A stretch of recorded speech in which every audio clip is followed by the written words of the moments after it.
Are getting together again for a breakfast.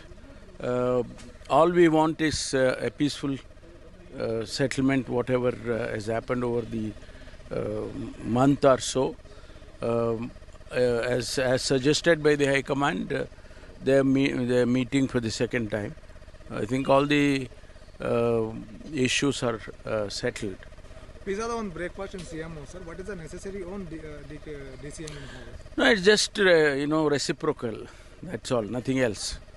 Siddaramaiah ji had called Shivakumar, and now Shivakumar has called Siddaramaiah ji. So, it's just a nice development. We see as a nice development. Why the CM and DCM are only doing the breakfast? Why the not cabinet and why the other? No, we'll do.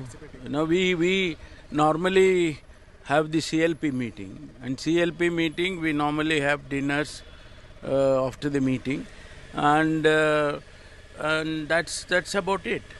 So there is nothing wrong in it, and we also feel that everything is going smoothly.